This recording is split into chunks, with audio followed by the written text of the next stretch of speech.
After the college entrance exam, Ethan, the top science student in the province, applied for a vocational college. His parents begged me to help revise his application. And because of that, he and the school beauty ended up in a long-distance relationship. On his way to visit her, he nearly got into a car accident. I saved him but lost an arm in the process.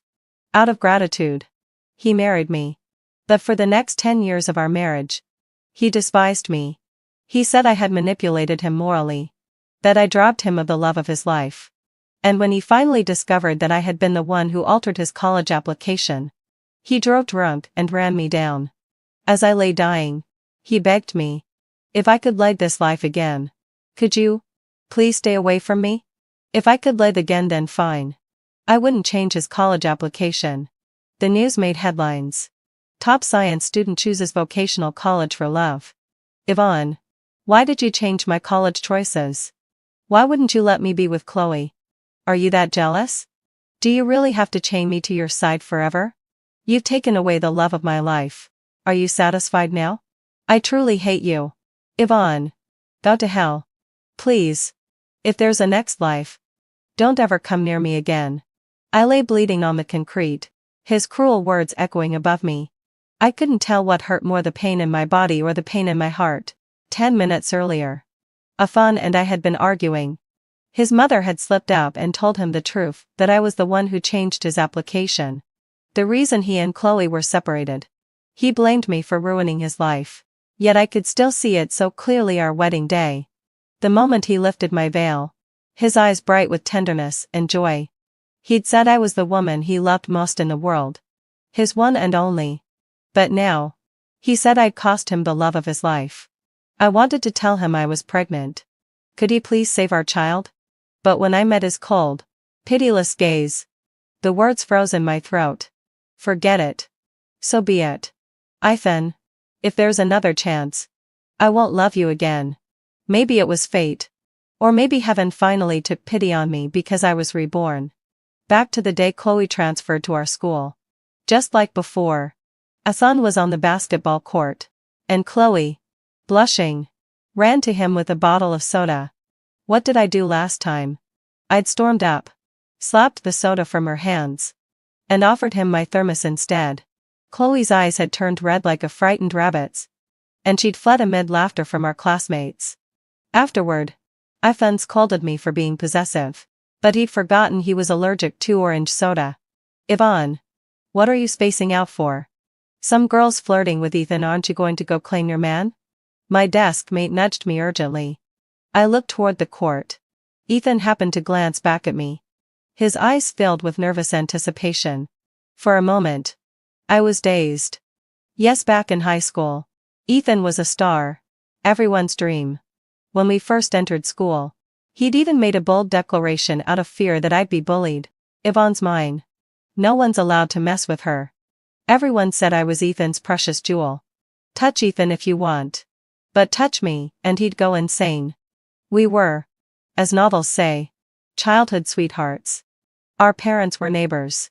His were always busy, so he practically grew up in my house. Even my parents used to say that one day we'd end up together. And we did. But in Ethan's eyes, I had trapped him with guilt and obligation, forcing him to marry me. The memory of his face on the night of my death, twisted in disgust, refused to fade. He'd begged me to stop entangling myself with him, to leave him alone. 10 years of marriage had already drained every ounce of my love for him. So now, in this life, staying away from him was exactly what I wanted. What's it got to do with me? We're just neighbors, I said coolly, smiling faintly at my desk mate. This time, I didn't walk up and slap the soda out of Chloe's hand. Ethan saw me remain still and, relieved, took the orange soda from her with a grin, then drank it all in one go. I froze. So, Ethan must have already liked Chloe even back then. Otherwise, why would he knowingly drink something he was allergic to? I let out a bitter laugh and pulled my desk mate away. But just a second after I turned, someone shouted, Ethan fainted. I paused but didn't turn back. If you wanted to die, then let him. In my past life, the night Ethan found out Chloe had married someone else, he'd gotten drunk. He grabbed my hand, eyes bloodshot with rage. He said he hated me for saving him. That he wished I had died instead of losing my arm. But he never understood for someone who treated the piano as her life. Losing an arm was no different from dying. Later, my desk mate told me what happened after Ethan fainted. Chloe had cried at his bedside as if he were dying. "You'd think Ethan was on his deathbed," my desk mate whispered, watching my reaction carefully. When she saw I didn't flinch, she continued, "When he woke up, he didn't even blame her. He kept comforting her.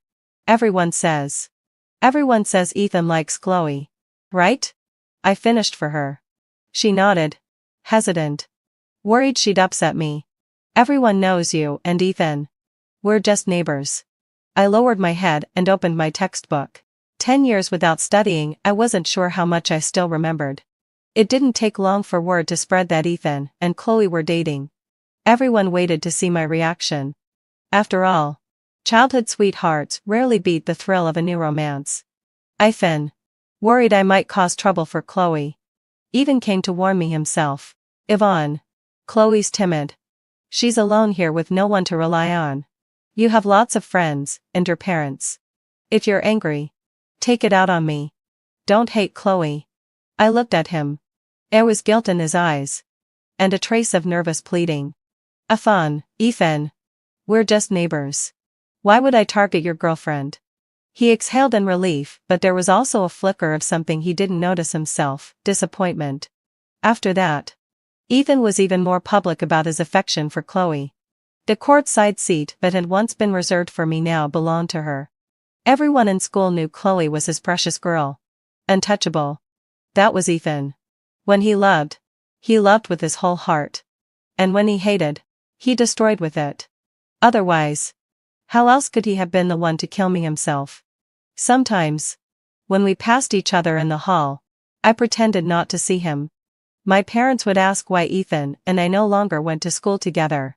I'd smile and say, "We've grown up. We walk different paths now." As for Ethan, he had his own purgatory to face. Why should I join him there? But what I hadn't anticipated was that my detachment would stir up Ethan's dissatisfaction. That day, after I finished practicing the piano, I found myself blocked at the door. I looked up to see the glaring sunlight. And there he was, Ethan, but no longer the person I once knew. Perhaps it was the coldness in my eyes that stung him. He grabbed my chin and smirked. "Yvonne. What's going on? Why have you been avoiding me lately?" "Huh? Yvonne." I silently repeated the name in my mind. Every time I had heard it from Ethan's lips before, it always made my cheeks flush, my heart race.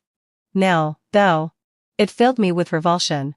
I shook off his hand and took a step back, keeping the perfect distance one would maintain with a stranger. But Ethan and I had grown up together. How could he not understand what I meant? He spoke up. "Yvonne. Is it because I've been neglecting you while I'm dating? Are you mad?" "I'm sorry. Don't ignore me." I laughed. How had I not realized before that Ethan could be so vile? He was always looking at the bowl while eyeing the pot, so shameless. Truly despicable. Just as I was about to speak, my peripheral vision caught sight of a pale-faced girl standing not far off. I smiled slyly and pointed in her direction. "Ethan, instead of dwelling on this, you should go comfort your little girlfriend." Ethan's face stiffened. Chloe ran off crying. And he glanced at me with a complex expression, then ultimately chased after her. I had no idea what they talked about. But Ethan managed to calm Chloe down. And he never bothered me again after that. For a while, I enjoyed a period of freedom. But then, the peace was shattered when Chloe came to find me. Looking at her, I understood why Ethan liked Chloe. She was like a delicate vine. The kind that made you want to protect her at first glance. But I knew better. Chloe wasn't as pure and innocent as she seemed. "Yvonne. You knew Ethan and I are dating.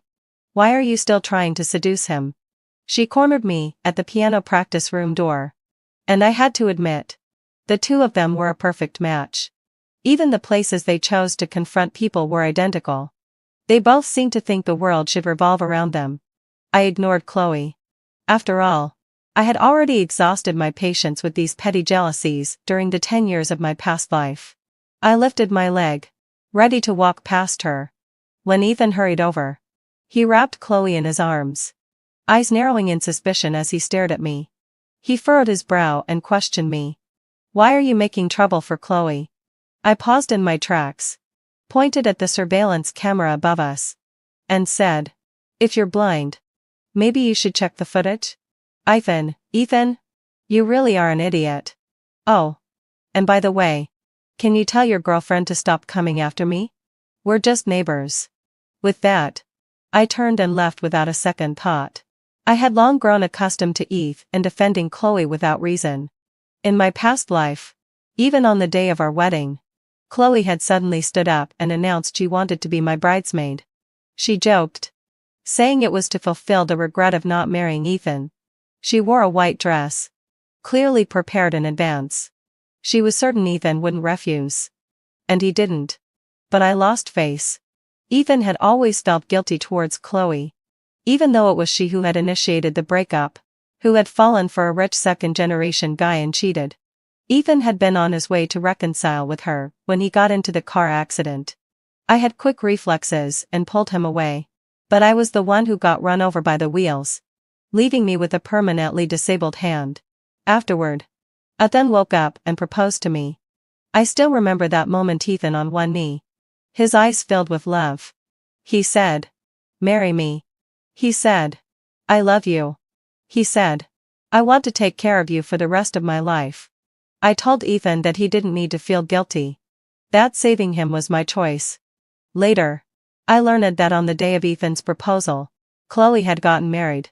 Ethan and I hadn't been without sweet moments.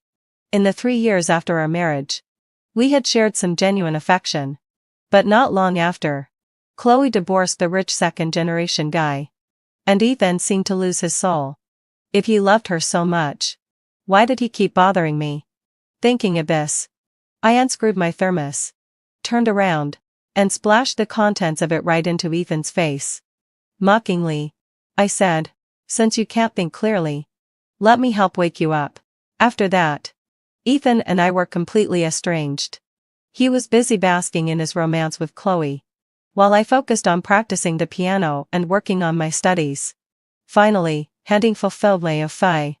A month later, the Conservatory of Music came to the school to select students.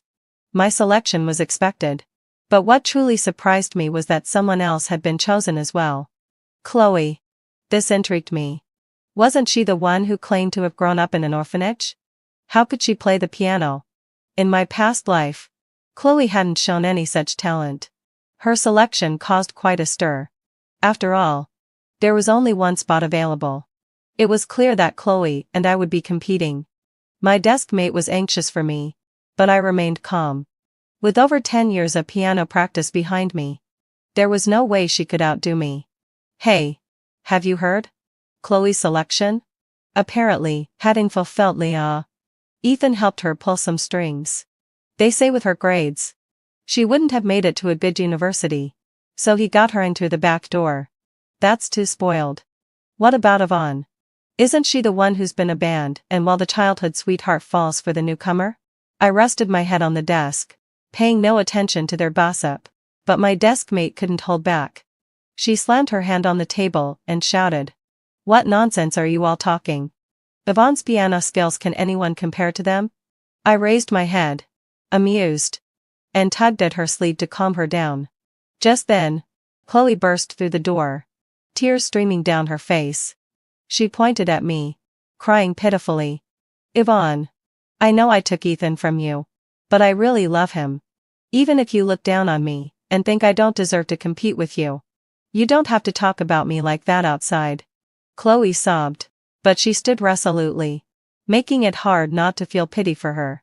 The boys in the class immediately came to her defense, turning on me for being petty. My desk mate, trembling with anger, was about to say something, but I slammed my hand on the table and swept my hair back with a sarcastic smile. "No's right. What's wrong with saying it? Can anyone compare to me? I've been playing the piano since I was 4. And at 18, I've already got my grade 8 certificate. Chloe, what makes you think you can compete with me? Just because you're dating, and your grades are at the bottom?" Chloe's face turned red and then dark with shame.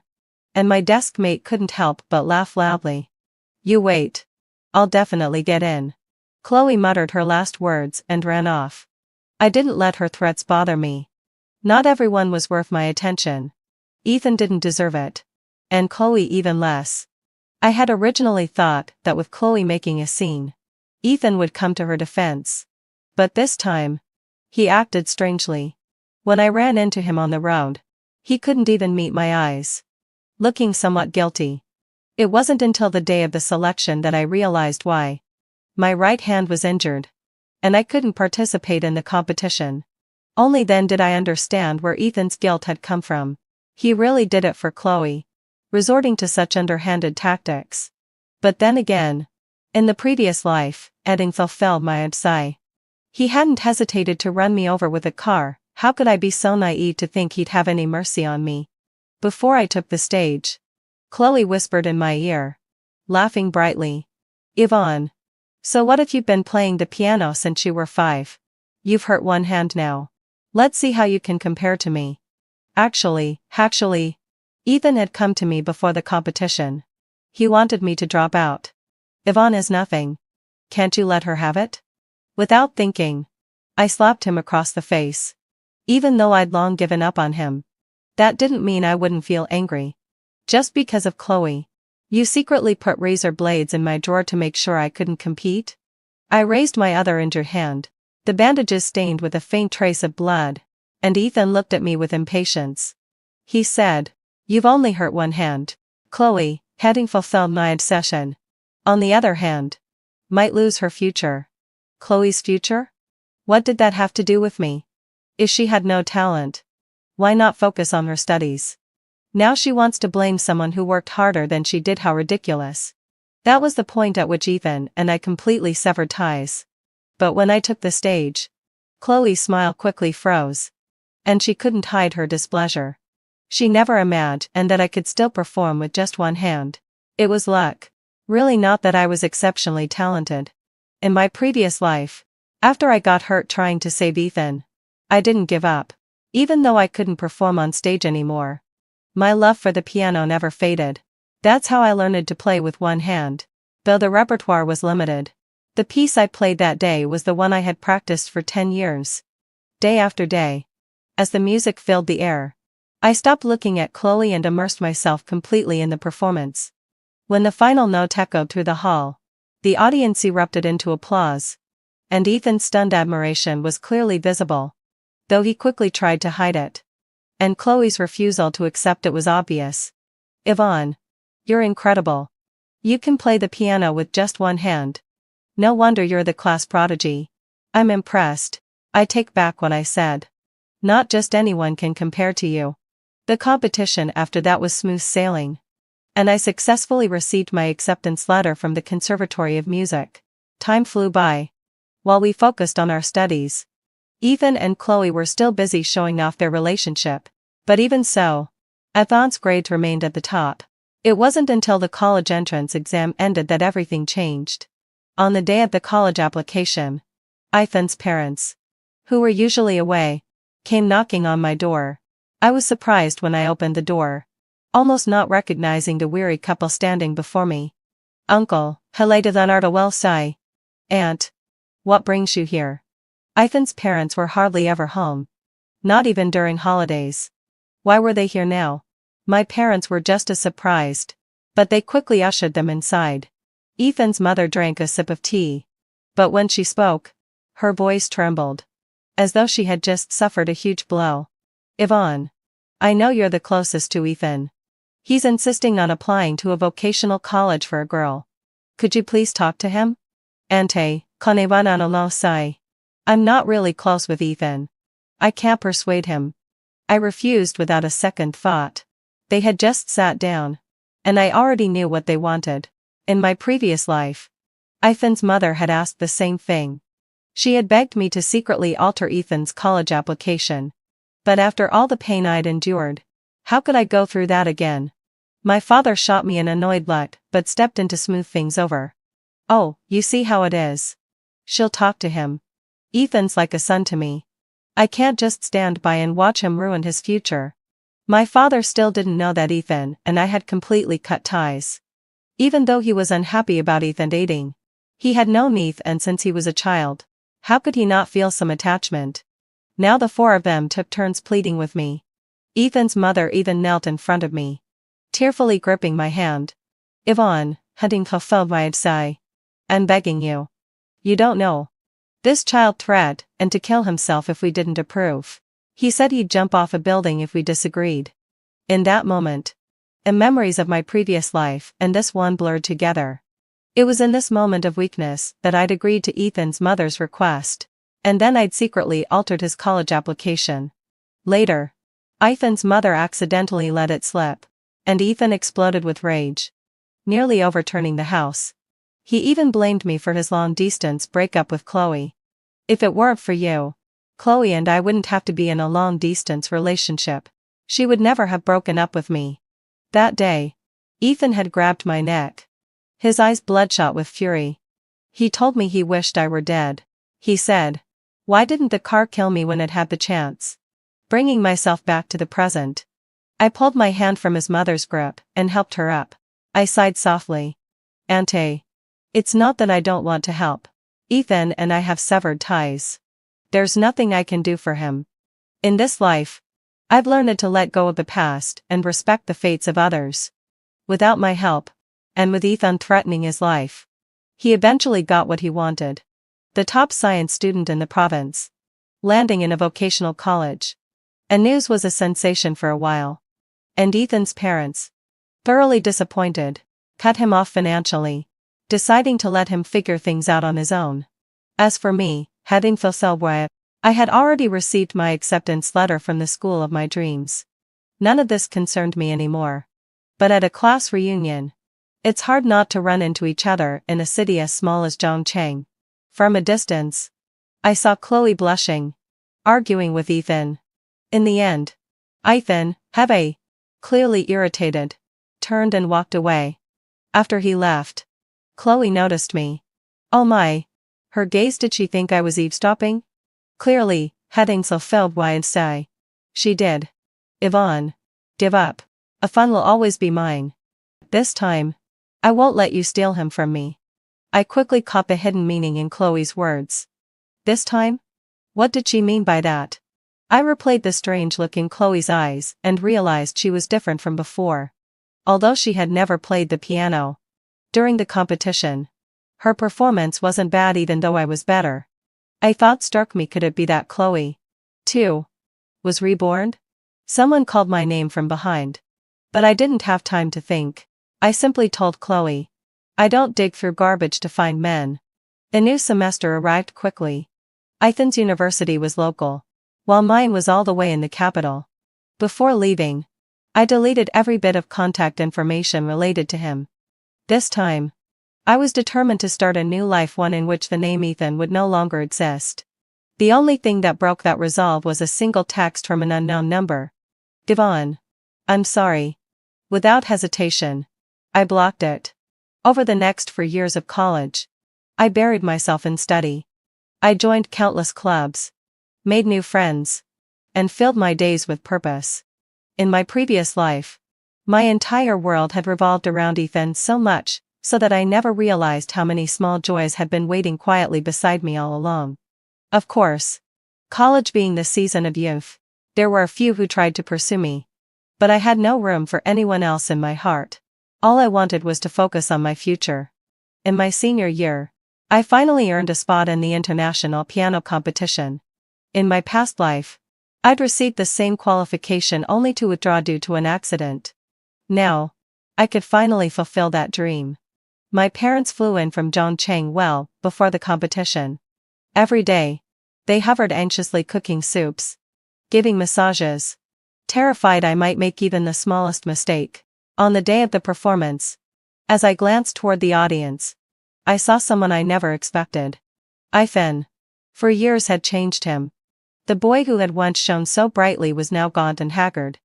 His spirit dimmed. He had gotten what he wanted, Chloe. Yet somehow, he looked utterly lost. As my fingers rested on the keys, my mind went blank. In that moment, there was no past or present, no bitterness or regret. When the final note faded, thunderous applause erupted. I rose, bowed slightly toward the audience, and smiled. The results were announced right there on stage. To my mild surprise, I hadn't won first place. That honor went to someone I knew not well, but well enough. Julian. Technically, we were just schoolmates. Or more precisely, having fulfilled my obsession. He was Ethan's long-standing rival. As the runner-up, I stood beside him during the award ceremony. He recognized me immediately, and I greeted him with a calm smile. Second place was still an achievement, and to be fair, Julian truly deserved first. He was brilliant, though notoriously low-key. After the ceremony, heading to Feldleinsee, we exchanged WeChat contacts. Kindred spirits. After all, always recognize each other. When Julian spotted Ethan nearby, he politely excused himself. "Little Yvonne, I owe you a dinner sometime." I laughed softly and waved him off, but the moment seemed to pierce Ethan like a knife. He suddenly grabbed my wrist, his voice laced with accusation and disappointment. "Yvonne, since when did you start talking to Julian? You know how much I hate him." I blinked. Excuse me? Was he out of his mind? And because I knew exactly where to strike, I smiled faintly. "What's wrong?" "Broke up with Chloe. So you came running to me for attention?" It wasn't an empty jab, I had my sources. After getting into the same university, Ethan had quickly grown disillusioned. He couldn't stomach the thought of studying at a third-rate school.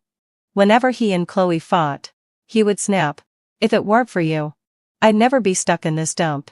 Over time, their dynamic shifted. The once adored Chloe was now the one chasing after him, begging for scraps of affection. But Ethan's ambition had always outgrown his surroundings. Even back then, he was never meant to stop at mediocrity. No doubt, he had already realized just how much he'd lost. He was preparing to transfer and then pursue graduate studies, while Chloe was still trapped in endless arguments about love and loyalty. Their relationship had fractured beyond repair. And the Ethan standing before me now, he wasn't even worth a glance. "Yvonne, I'm sorry. I really wronged you. I failed you." His voice trembled. I stood there, maintaining a polite, emotional distance. Even the air between us felt tainted. His confidence was absurd, so absurd that it almost made me laugh. "Yvonne, where do you get the idea that you wronged me? You? A guy from a third-rate college without even a proper degree? Let's get one thing straight, we were just neighbors. That's all." I paused, lifting my right hand, the same one that still bore faint scars even after 4 years. "Do you know what a pianist's most precious asset is? Her hands. You should have realized that the moment you hurt mine for Chloe. We stopped being anything close to friends." I expected him to storm off in shame. Instead, he looked at me quietly, throat bobbing, eyes hollow. Then, let out a low sigh. Without warning, he pulled a fruit knife from his pocket and slashed his own palm. Blood streamed down his hand as he stared at me, pale and trembling. "Yvonne, mon honneur. Back then, did you ever love me?" "Never." After that day, Ethan began appearing everywhere. Sometimes he'd wait at the dorm gates with my favorite childhood snack, sweet bean buns. Sometimes, when it rained, he'd crouch outside my classroom holding an umbrella. If I refused to share it, he'd press it into my hand and walk away alone into the storm. Before long, people began saying that Ethan was madly in love with me. But they hadn't seen what I'd seen. The same man gripping my throat, demanding to know why I wouldn't just die. The same man driving at me like a lunatic. Some people, from the moment you meet them, are simply wrong. I kept rejecting him, again and again. He never tired of it. It was almost nostalgic the way he used to chase after me when we were kids, calling my name over and over until I gave in with a reluctant smile. That day, I stepped out of the practice room into a light drizzle. Ethan came running from afar and stopped just short of me, about a foot away. Cautiously, he reached into his coat and pulled out a thermos. "Yvonne, your roommate said you weren't feeling well. I made some red date soup, it's still warm. Please, have some." For a fleeting second, something inside me ached. But when he thought I was about to take it, I knocked the cup from his hand. My gaze was icy. Ethan. We don't belong to the same world anymore. You don't need to waste your time on me. His face went white with disbelief, as though he couldn't fathom my cruelty. He probably still thought I was that same girl, someone who could always be coaxed back with enough persistence. Ethan, I said coldly. You disgust me. You don't love anyone. You're just obsessed with what you can't have. In the past, that person was Chloe. Now, it was me. Ethan never loved anyone, he only loved himself. Selfish and deceitful. Before he could speak, a pair of arms slid around my shoulders from behind. A warm, gentle voice brushed against my ear. Devon. Why are you still here? Didn't we agree to have dinner together? I've been waiting forever. There wasn't a hint of complaint in his words. Only a trace of jealousy. I turned my head and met Julian's mesmerizing face. If Ethan's appearance was bold and rebellious, then Julian's was gentle and restrained, with an air of calm restraint. All right. I ran into a fellow countryman and chatted for a bit. Sorry to keep you waiting. Let's go grab a bite. I took the initiative to grab Julian's hand, and as I brushed past Ethan, I heard the sound of a glass shattering. Let's go. I pulled Julian away without a second thought. It was only after we'd walked a good distance that I realized I was still holding Julian's hand, and I quickly let go. Sorry. I made use of you. Julian smiled. His expression irresistibly charming. His eyes capable of drawing anyone in. It's fine. I enjoy it. He replied. His voice smooth and warm. Afterward, I fled, feeling strangely unsettled. I later learned from others that the day I met Julian hadn't been a coincidence. He had already inquired about me and had deliberately orchestrated the encounter. I was shocked. We had never exchanged a word in high school, and the only time we had seen each other before was during the competition. My roommate even joked, asking, "Did Julian fall for your piano-playing genes? Your kids would definitely be musical geniuses." Julian's words, "I enjoy it," echoed in my mind, and I quickly shook my head. Maybe I misunderstood. After that, Ethan finally stopped bothering me. I felt a sense of relief. He went back to Zhongcheng, focusing entirely on his studies. I heard that Chloe tried to visit him a few times, but he rejected her every time. It was only after Ethan's mother intervened that Chloe was put in her place, and she quieted down for a while. In the final semester of my senior year, I finally received my acceptance letter from Berkeley. Since I was going abroad, I made a trip back to Zhongcheng. That day, Ethan's entire family was there. Seeing how much thinner Ethan had gotten, I heard that he had gotten into Zhongcheng University, which was at least a prestigious school. Congratulations. Out of consideration for my parents, I didn't want to make things awkward. Yvonne forced a bitter smile. Yvonne. If only someone had changed my college application back then. I could have been good enough for you. I lowered my gaze. How many what-ifs were there? On the day I left for the airport, Ethan came to see me off. He was even quieter, his demeanor more restrained. Yvonne. Why won't you forgive me? We've known each other since we were little. Isn't our bond supposed to be stronger than this? I treated you so well back then. And now I know I was wrong. Why can't you give me another chance? Even if it's just like before. Can't we go back to that? Not a chance. I rejected him without hesitation. The idea of even being friends with him made me feel disgusted. Ethan's anger almost erupted into a roar. Then why can Julian? What right does he have to be close to you? Is this some kind of revenge on me? Yvonne. You know I can't stand Julian. So are you using him to get back at me? What a baffling level of arrogance. At the boarding gate, I told him. What if you once tried to kill me? What if you killed our child? What if I had married you, only for it to end tragically? Ethan's eyes wide and in shock. Then he let out a bitter laugh. I faintly heard him mumble. So you're back too. I turned my back on him and walked away, taking my first step towards leaving. When the plane landed, I unexpectedly ran into someone. Julian? What a coincidence. It's no coincidence. I came specially to find you. Ethan's epilogue. Ethan. I'm sorry. Due to excessive blood loss, both your wife and the baby didn't make it. Please accept our condolences. Ethan stood frozen in place after hearing the doctor's words. A child? They had a child? And he had been the one who caused their deaths? When Yvonne's parents arrived, her father slapped Ethan hard across the face. Why did you kill my daughter? Ethan stared at his hands, covered in blood, his mind in a daze. Had he really killed her? Oh, that's right. At dinner one day, his mother had accidentally let slip the truth about the college application change. If it weren't for Yvonne, you wouldn't have achieved what you have now. And then what happened? Ethan couldn't remember. Only that he recalled Yvonne standing in front of his car, desperately pleading with him not to leave. At that time, he had been consumed by anger and, without thinking, he slammed the gas pedal. He hadn't expected Yvonne not to dodge. Why hadn't she moved? Was she trying to use his guilt again? But how could she have really died? When Yvonne's parents called the police, he was arrested. And he didn't resist. Someone like him didn't deserve to live in this world. But to his surprise, when he opened his eyes again, he was back to his younger self. And this time, everything was different from the past. Chapter 13.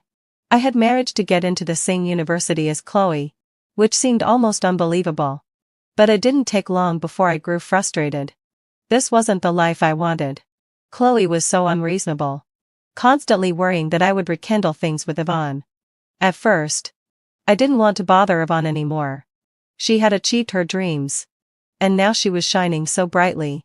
I, on the other hand, was like a rat hiding in the dark, never seeing the light of day. I ended things with Chloe, but she refused to accept it, even threatening to kill herself. If you want to die, go ahead. Just die far away from me. In the end, I couldn't resist my longing for Yvonne.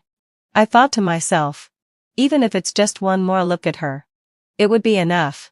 So I secretly went to watch her competition. And when her eyes met mine, I felt a rush of excitement. She recognized me. So, she still cared about me. Right? After all, with so many people around, how could she have singled me out?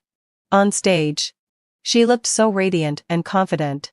But to my surprise, Julian was there as well. That guy still as annoying as ever. I remembered back in freshman year. He had already had his sights set on Yvonne, secretly inquiring about her contact information. I couldn't let that happen. So I deliberately told Yvonne I didn't like Julian and urged her to stay away from him. I never expected him to be so persistent. Even after all these years, I couldn't let Julian succeed. From what I knew about Yvonne, she was soft-hearted. If I persisted, she would forgive me eventually. That stubborn little girl. So, I waited outside Yvonne's dormitory every day. At first, she was annoyed when she saw me. But gradually, she didn't push me away as much. I thought, Yvonne must be about to forgive me. But then, Yvonne said something that shattered my hope. We're no longer from the same world. How could we not be from the same world? That's right. Yvonne was still angry at me. She was mad because I had caused her injury through Chloe. Well, I'd make it up to her. I'd give her a hand of my own. Even if she said she never liked me. I refused to believe it. From then on, I tried even harder. When I found out Yvonne wasn't feeling well, I spent the whole morning making soup. But not only did she refuse to accept it, she even spilled it. She said she was disgusted by me. She said she didn't love anyone. I was stunned. Was that really true? I watched Julian leave with her. And I didn't follow. I should have known I was never worthy of her. Once I gave up, I returned to Zhongcheng. Chloe came looking for me several times. But I turned her away each time. She sneered, saying I was disgusting, that I never cherished anything once I had it. Maybe she was right. When Yvonne was about to go abroad, I asked her why she couldn't forgive me. Why we couldn't at least be friends. She looked at me and said, "What if you had once killed me?" In that moment, I understood everything. No wonder my college application hadn't been tampered with in this life. No wonder Yvonne had kept her distance from me. Again and again. It was all retribution. After being reborn, I no longer care where Ethan goes. I no longer argue with him over donating all his allowances to the widows of his fallen comrades. And I certainly no longer threaten to die just because he wants to delay our marriage registration. I thought that was enough. But then, what else? He asked me to give up my chance to become a permanent worker at the textile factory. He said, "Sherry is raising a child alone, it's not easy. As the wife of a cadre, you should have the awareness to make sacrifices. Don't be so petty." I smiled, nodded, and said yes. Then immediately glanced at the calendar on the wall. Soon, let out a low sigh. I would be leaving for university in the South. As for the textile factory within 2 years, the layoffs would begin anyway. Is it worth throwing a tantrum just because I gave Sherry and her daughter the canned fruit we got from the unit? She's a widow raising a child on her own, can't you be more understanding? When Jun Lee died, the only thing he couldn't let go of was his wife and child. If I don't take care of them, how can I ever face him again? Seeing Ethan holding that familiar can of fruit, my hands trembled. This scene told me clearly, heaven has given me a second chance. I remembered the tragedy of my death in my past life. My heart ached. In everyone's eyes, I didn't deserve Ethan. In background and appearance, I was vastly inferior. He was a battalion commander decorated for valor. I was just an orphan girl from a remote mountain village, with no power or influence. If not for my grandfather's life debt to Ethan's family, and his dying wish that I marry Ethan, we would never have crossed paths. Now, it's my 3rd year living with Ethan's family. And it's the year Ethan was supposed to fulfill our engagement. But not long ago, Sherry's husband's ill died in the line of duty. Before he died, Ethan promised to take care of Sherry and her daughter for the rest of their lives. In my past life, I gave up the chance for a state-sponsored education abroad to be with Ethan. For over 40 years, I slaved away for his family, caring for his parents, raising his child. Yet on my deathbed, I saw Ethan holding Sherry's hand, preparing a grand 50th anniversary celebration. And the son I raised with my own hands married her daughter behind my back, turning their family of 4-story into a place celebrating a family reunion. Without me. In that moment, his parents' contempt, my husband's betrayal, my son's indifference, all made me feel bitter and wronged. Why? Why was it that when his parents were bedridden, I cared for them day and night, yet he dallied outside? Why did the son I bore and raised in pain ask me for a divorce on paper, claiming I wasn't good enough for his father? Why did I waste my entire life on them? Clinging to my last breath, I dragged myself to the gates of the university. I thought, would things have been different if I hadn't married Ethan? But before I could answer that question, I died. When I opened my eyes again, heaven gave me a second chance. I was reborn just before leaving for university. Everything could still be changed. Looking at Ethan, now earnestly trying to persuade me, my eyes turned red. I understand. You go ahead and give the fruit to them, I said. Ethan was stunned for a moment, then covered his mouth with a cough. Don't worry. Next time I won't take it again. That sentence, I knew it well. It was the same as when he asked me to give up my room in the past life. I didn't respond. I didn't bother telling him the canned fruit was for my worsening bronchitis, as prescribed by the doctor. Instead, I turned and walked out. The calendar had shown today was the deadline for registration. The admission letter hadn't arrived yet. All mistakes were back at the starting point. And I had a chance to fix everything. This time, I would not live a foolish life again. I ran all the way to the factory office. Director, I've made up my mind. I want to go to university. The director looked shocked, then asked cautiously, are you sure? If you go, you won't be back for 5 years. And it's down south. Although you're the best technician in the factory, it's understandable if you want to stay for Ethan. You two are about to get married. Everyone thought I wouldn't leave Ethan to go south for school, but I had lived a whole life again. How could I let him hold me back and waste another lifetime? Director, I've thought it through. I want to go. And Ethan? He would want me to become better too. In the end, the director agreed. He said the admission letter and train ticket would be ready in a couple of days. I should go home and pack. There was only a week until the semester started. Relieved, I left the office. At the door of the state-owned shop, I saw Ethan pushing a bicycle, walking with Sherry and her daughter Jenny.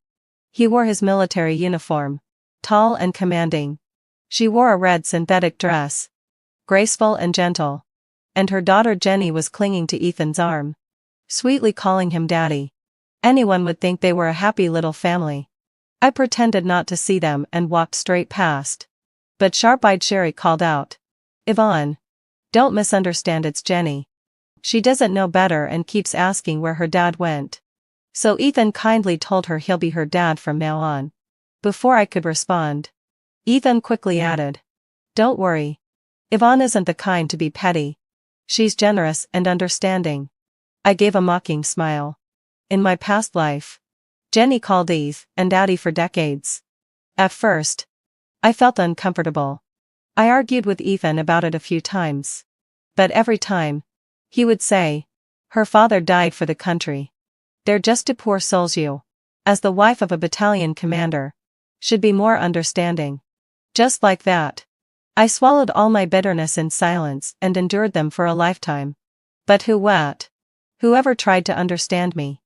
Thinking of this, a faint smile played on my lips as I replied, "Of course not. Jenny wants to call him dad. I fully support it." Ethan frowned slightly after hearing this. Perhaps he didn't expect me to be so generous today. His probing gaze fell on me. But I didn't look at him. My eyes landed directly on Sherry. She had a beautiful face even in her 50s. In my past life, she still retained her charm. As for me, years of household chores had taken their toll, and I looked worn and aged. No wonder she captured Ethan's heart.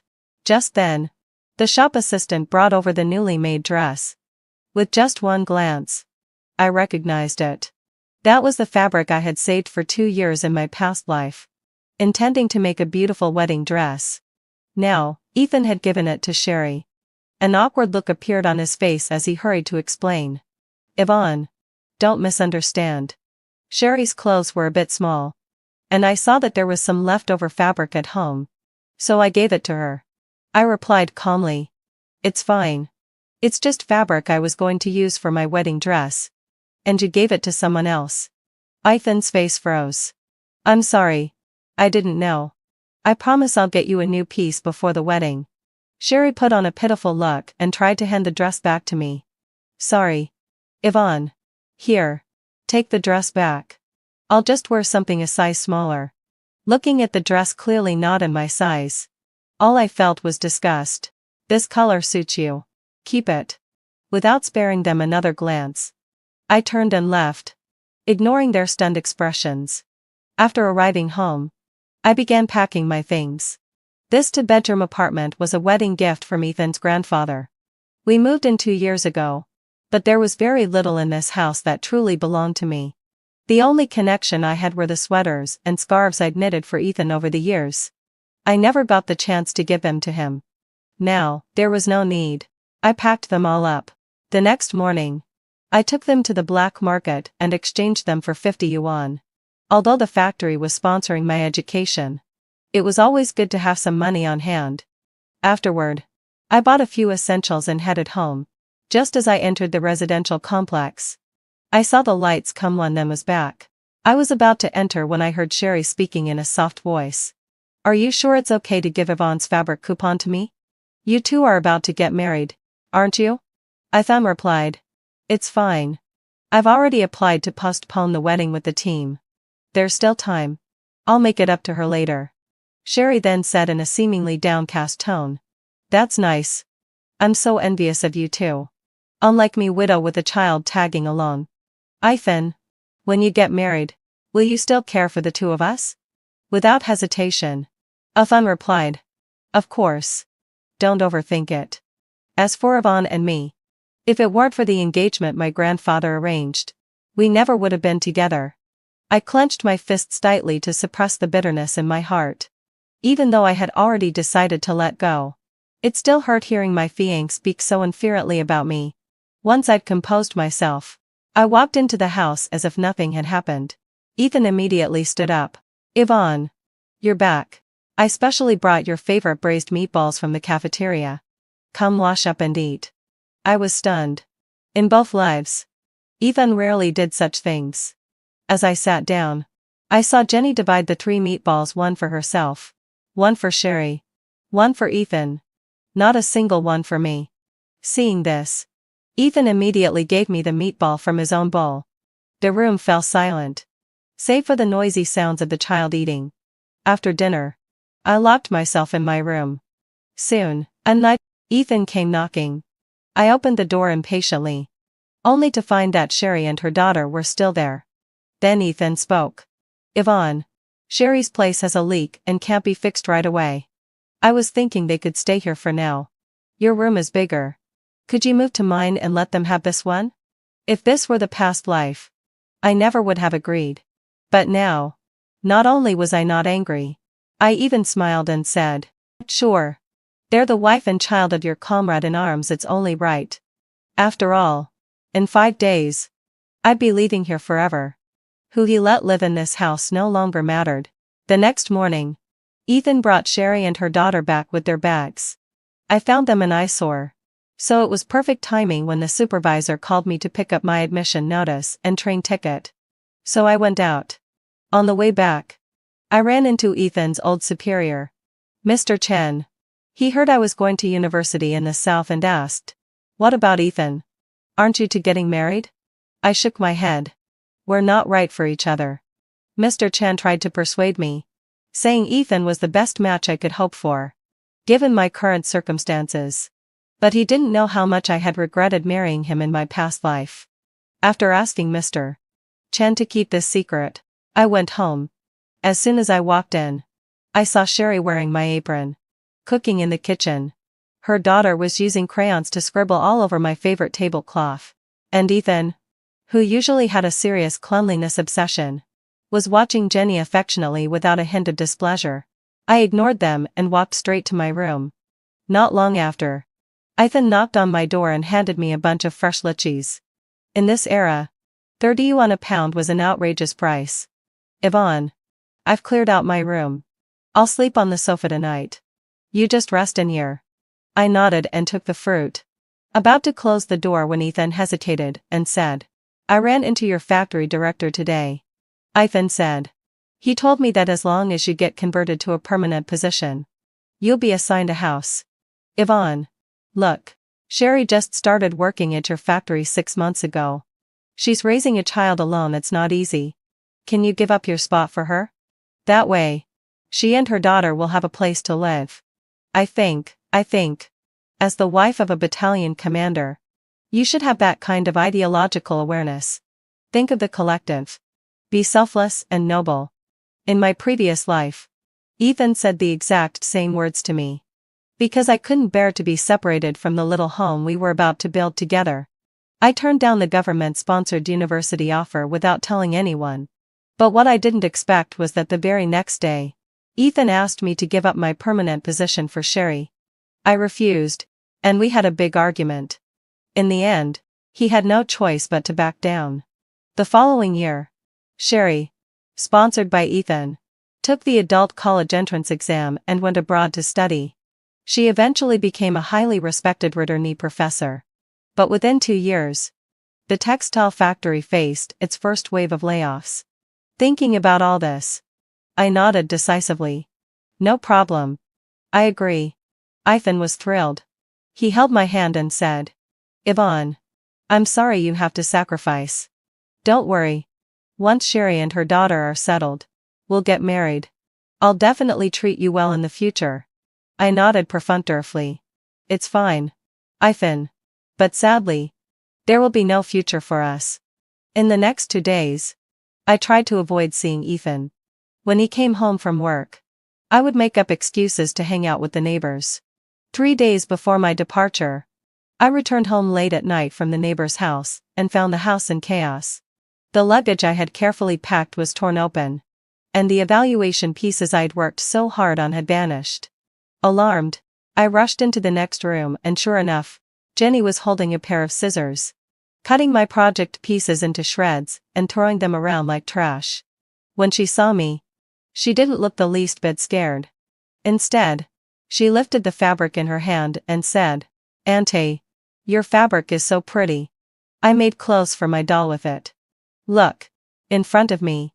The filthy doll was wrapped in my most precious piece of fabric, now full of holes. My head buzzed. I snatched it from her hands. Who gave you permission to touch my things? Startled by my sudden action, Jenny immediately burst into tears. You bad woman. How dare you hit me? I'll tell Ethan to kick you out, she screamed. Then threw herself to the ground and cried even louder. Ethan rushed in, alarmed by her wailing. Jenny? What happened? He picked her up, full of concern, while Sherry's eyes welled with tears. Yvonne. If you don't want us to live here, just say so, she said. You don't need to take it out on a child. She only took a bit of fabric to make a dress for her doll. Was that really so terrible? Then she ran to the memorial photo on the wall and cried, Zeal? Look at this. You died for the country. And now your wife and daughter are being bullied like this. Ethan. Seeing the two of them crying pitifully, bent down and handed me the tattered fabric. Yvonne. I know how much this means to you. I apologize on Jenny's behalf.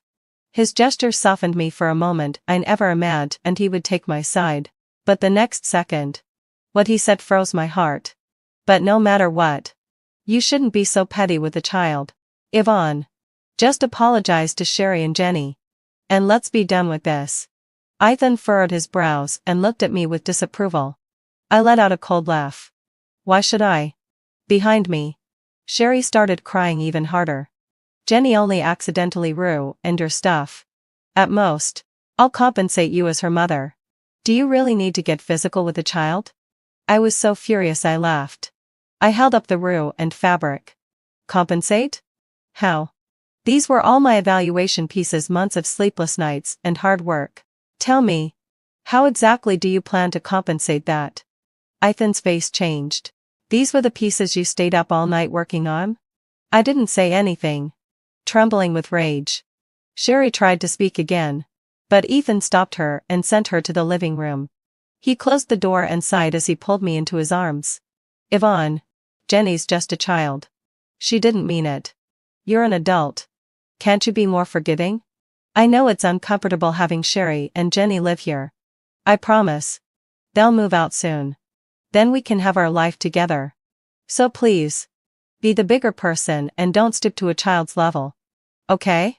In my past life, Ethan said the same thing. Yvonne, you shouldn't argue with a child. She's still a kid. Why be so harsh with her? But why should I keep enduring? Should I keep being passive and obedient like last time?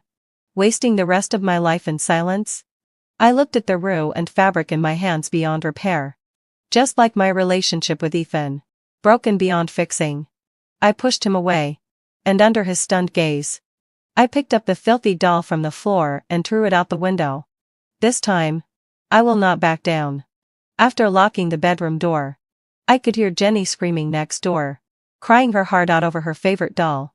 Ethan bent over and coaxing her, promising to buy her the newest doll the next morning. Only then did she calm down.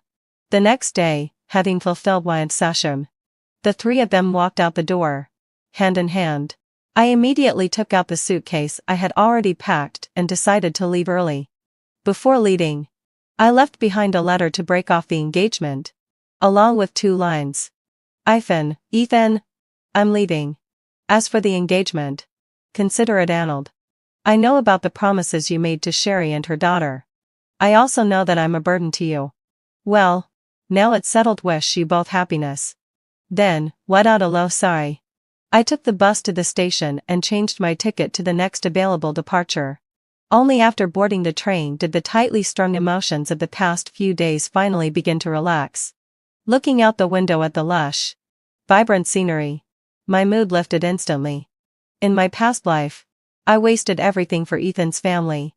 Trapped in that square little home, unable to breathe, I died without ever seeing the world outside. But now, living again, I've figured it out. Nothing can hold me back anymore. The engagement with Ethan was never his wish. So it's okay if he didn't care about me. My life has more important things than just him.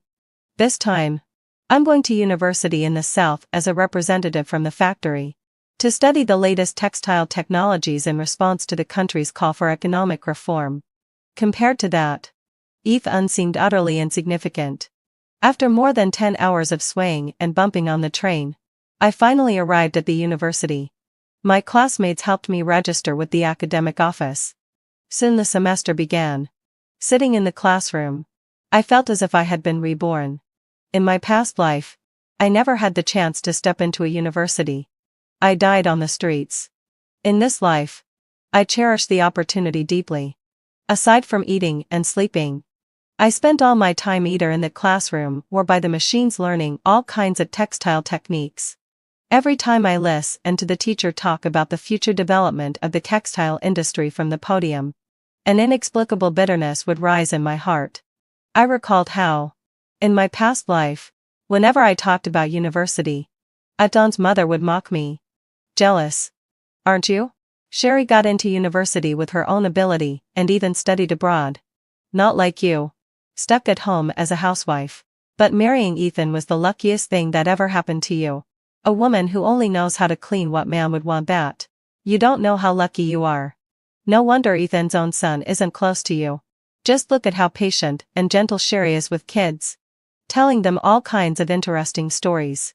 Not like you, always wearing that grumpy face. At that time, I truly believed that if I just treated them well, I'd be treated the same in return. So the more they said things like that, the harder I worked. I gradually lost myself, hoping for just a little recognition from them. Only when I died did I finally realize how absurd and pathetic my life had been. After reflecting for a while, I let all those memories go completely. I put all my energy into my studies. Eventually, having fulfilled my desire, I adapted to this rich and fulfilling new life and left everything about Ethan's family behind. But I didn't expect an uninvited guest to suddenly appear.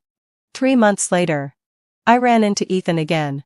My classmates and I had just come out of the cafeteria and were heading to class when we saw him, dusty and tired, standing under the teaching building with a travel bag in hand. I frowned. "Why are you here?" He looked at me in disbelief. Only when I opened my mouth to speak did he confirm that I was indeed Yvonne. Because I was majoring in fashion design. We often wore the latest styles in class. Coupled with the humid southern climate, my skin had become much fairer. I no longer looked sallow and worn like before. So his surprise made sense. But he, on the other hand, looked exhausted and unkempt, with a scruffy beard and wrinkled military uniform stained with oil. I snapped, "Say what you need to say. I'm busy." Snapping out of his shock, Ethan's eyes turned red as he angrily questioned, "Yvonne, why did you call off the engagement? Didn't we agree to get our marriage certificate after Sherry and her daughter were settled?" His tone was full of anger and confusion. I looked at him coldly. "Ethan, when did I ever say I'd get that certificate with you? And besides, you didn't even notify me about delaying the marriage. So I think the note I left you, canceling the engagement, was formal enough." I asked. Baffled. "Why? Yvonne, wasn't our engagement something we both accepted? If it's because Jenny accidentally ruined her fabric last time, I apologize for her. Let's get married after you graduate and return. Okay?" As he finished speaking, he tried to grab my hand, but ended up knocking the fabric I was holding onto the ground. Instantly, I remembered the fabric Jenny had shredded, and I slapped him hard across the face. I used all my strength, leaving a red handprint on his cheek. He looked at me in shock. Stunned. He wanted to get angry, but, glancing at the passing students around us, he held back and sighed. "Yvonne, I know you're mad Jenny ruined your fabric and you're upset. So this slap, I won't blame you. But kids at home are bound to get into stuff. If you had stored the fabric properly, this wouldn't have happened. In the end, it's partly your fault too." I let out a bitter laugh. She shredded the fabric in my suitcase. And now he was blaming me for not putting it away correctly? And Jenny had clearly been acting that day when Ethan carried her away. She still had time to make faces at me. But I knew, even if I told him, he wouldn't believe me. I never expected him to side with me the way he did with Sherry. But I didn't expect he'd blame me just to defend them either. I sneered. "Ethan, What are you to her that you can apologize on her behalf? And besides, I was the one whose things were ruined. Now you're blaming me, just so I'll apologize to them? You were the one who made me give up my room. I had no choice but to pack the fabric into my bag and zip it up tight. Tell me, how else should I have stored it? Ethan paused. Yvonne. I didn't mean. Here is the English translation of your latest text. It was Sherry who said those fabrics were just lying on the bed. So it doesn't matter anymore. There's no connection between us anymore. Don't come looking for me again. I turned to leave. But Ethan grabbed my hand tightly and wouldn't let go. Yvonne. There's been a misunderstanding. Please. Let me explain. Okay? I never wanted to break off the engagement. If this is about Sherry and her daughter, I'll tell them to move out as soon as I get home. Let's just be together. Alright? I scoffed. Ethan. How do you even have the nerve to say that? Sure. Maybe you didn't want to end the engagement. But being with me, you saw me as a burden. Didn't you? I heard everything you said to Sherry that day. If it weren't for the engagement, you two wouldn't have stayed away from each other. Well then, let me do you a favor now. I'll fulfill your wish for the three of you to be a happy family. When I said those words, I felt nothing but relief. No anger. No resentment. Just peace and joy. Ethan stood there stunned. Then looked up in a panic. Yvonne. You let out a low sigh. You misunderstood. That day, I was just talking nonsense. I never intended not to marry you. As for Sherry and Jenny, you know I promised Gianni before he died that I would take care of him. It's also an order from the unit. There's nothing between me and her. I swear on my honor as a soldier, absolutely nothing. In my past life, Ethan said the exact same thing, that he and Sherry were innocent. That he just pitied them. But after marriage, everything was about Sherry. Even when I gave birth and nearly died from complications, Ethan was at the park playing with Sherry and Jenny. Later, the son I risked my life to give birth to was slowly drawn away by them. He became distant, bit by bit. Eventually, having fulfilled Sasho, I only found out about his marriage to Jenny after the wedding was already over. What a joke. Looking back, all those days pretending to be generous left me crying every day. It was exhausting. But now, I don't have to pretend anymore.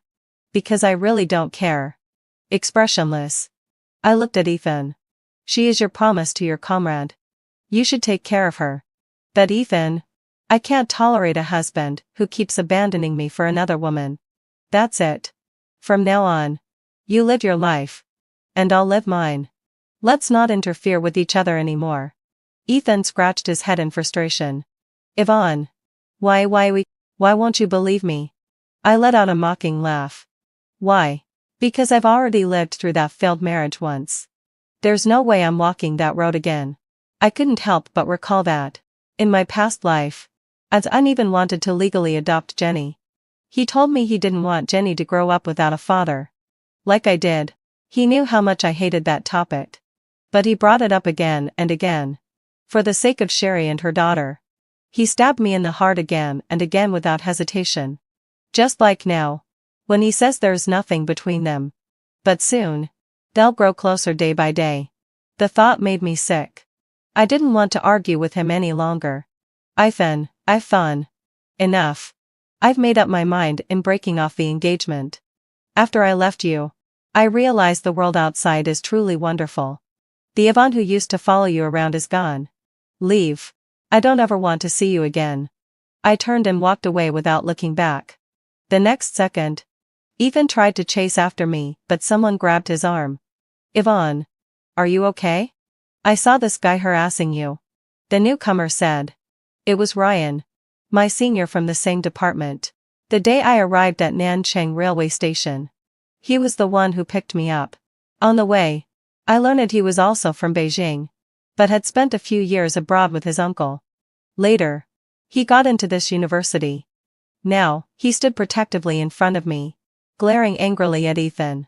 Comrade, you're not a student here. So you shouldn't be on campus. Besides, I just saw you harassing one of our classmates. At that moment, the class bell rang, and students began to gather around, watching the scene unfold. Ethan's face turned pale with embarrassment. No, it's not like that, he stammered. Yvonne is my fiancée. I came to take her back with me. Ryan turned to me. Is what he said true? I shook my head like a drum. No. I wrote a letter to break off the engagement before I even left. We have no relationship now. Ethan grew frantic and tried to grab me. Yvonne. You can't say that. I don't agree to the breakup. I turned to Ryan. Senior. This guy is really annoying. He keeps pestering me every day. Can you ask the student council to have him removed? Ryan nodded, then told a classmate nearby to call campus security. Very soon, Ethan was escorted out of campus and sent back to Beijing for harassing a student. But he still wouldn't give up. He sent me registered letters every day. So many that I had no choice but to go to the post office to collect them. In those letters, he wrote, Yvonne, whether you believe me or not, I really have nothing going on with Sherry. Study hard in the South. I'll wait for you to come back so we can register our marriage. I'll pretend the breakup never happened. I swear I'll treat you well. Ethan's promised and got all lovey-dovey with Sherry. I tore up every single letter and changed my telegraph code. From now on, the letters would be sent elsewhere. As long as he stopped bothering me, I was fine. This life, I would never have anything to do with him again. Finally, having fulfilled way, without Ethan's harassment, I could once again focus on studying textile technology. Watching those seemingly ordinary pieces of fabric turn into all kinds of beautiful garments through my skills gave me a great sense of accomplishment. Besides that, another person began appearing frequently in my life, my senior, Leon. At first, he said he was worried Ethan might come back and disrupt my life, so he took it upon himself to escort me to and from school every day. Given the size of the campus, he often gave me rides between teaching buildings on his big 28-inch bike. Later, he started bringing me gifts. Though I never accepted them, I knew he liked me. That kind of affectionate gaze was hard to ignore. He said he was deeply attracted to the strength and resilience he saw in me as a woman. I smiled but didn't say anything. Having lived a second life, I only wanted to focus on my studies. As for love, that could wait. I didn't yet have the courage to start another relationship. Finally, having fulfilled my obsession. After 5 years, my journey as a state-sponsored university student came to an end. I became an outstanding graduate and gave a speech to incoming students. When my fashion sketches were displayed on stage, the crowd erupted in cheers. At that moment, I had achieved my dream. I had won several domestic and international fashion design awards. After graduation, I turned down offers from foreign companies and chose to return to Beijing. After all, my education had been funded by the factory office, and it was time for me to give back and shine. Unexpectedly, as soon as I left the venue, I ran into Ryan holding a bouquet of flowers. He got down on one knee and said, Yvonne, I know you've been hurt in love before, but I still want to tell you, I like you. Will you be my girlfriend? I will love you with all my life.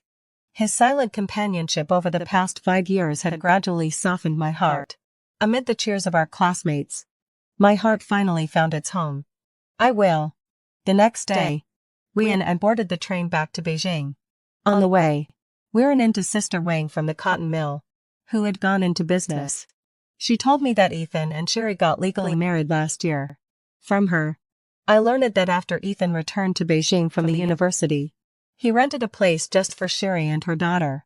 Although Sherry repeatedly insisted it was unnecessary and said they could just stay in the same house, Ethan refused, claiming it would be improper for a single man to live with a widow and her child.